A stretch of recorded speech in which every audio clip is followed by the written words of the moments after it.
Simple, মানে অন্য কেউ যদি আমাকে বলতো আজকে আমি বিশ্বাস করতাম না। সবচেয়ে বড় কথা, ফেসবুকের সার্ভারটা এত সুন্দর করে ডাউন করে রাখছে, ভাবছে যে সার্ভার ডাউন করব, এরা তো আসলে এই যুগের ছেলে মেয়ে কয়জন বাইরে আসবে, কিন্তু যখন দেখছে যে না সার্ভার ডাউন করে ওরা পাচ্ছে না, সবাই ভেতরেই মানে আন্দোলনে চলে এসছে, এখন আর কি করবে, গুন্ডা বাহিনী লেলিয়ে দেওয়া ছাড়া তো আর কোনো কাজ নেই তাদের। একই পদক্ষেপ থাকবে, পদক্ষেপ চেঞ্জ হওয়ার তো উপায় নেই।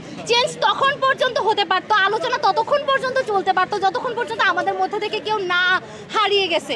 কিন্তু এখন তো আমরা আসলে আমাদের যারা আমাদের সাথে সহযোদ্ধা তাদেরকে আমরা হারাই ফেলছি অলরেডি। এখন পিছু ওঠা মানে তো তাদের সাথে বেইমানি করা, তাই না? একদম 1952 সালের যে হামলা, এটার সাথে কোনো তফাৎ নাই।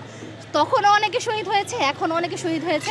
এখন ওরা একদম টার্গেট করে ফেলছে ঢাকা ইউনিভার্সিটি, যখন জানে যে ঢাকা ইউনিভার্সিটি থেকে যদি আন্দোলনটা চলে এটা সারা বাংলাই চলবে, তো ওরা চাচ্ছে ঢাকা ইউনিভার্সিটিটাকে আগে শান্ত করে ফেলতে। হয়তো অনেকে গ্রেফতার করবে, হয়তো অনেকে অনেকে গুলি লেগেছে অনেকের, তারপর টিয়ার শেলের কারণে অনেকে অসুস্থ হয়ে পড়ছে, তারা চাইছে যে আস্তে আস্তে করে এভাবে আন্দোলনে মানুষ কমিয়ে ফেলবে।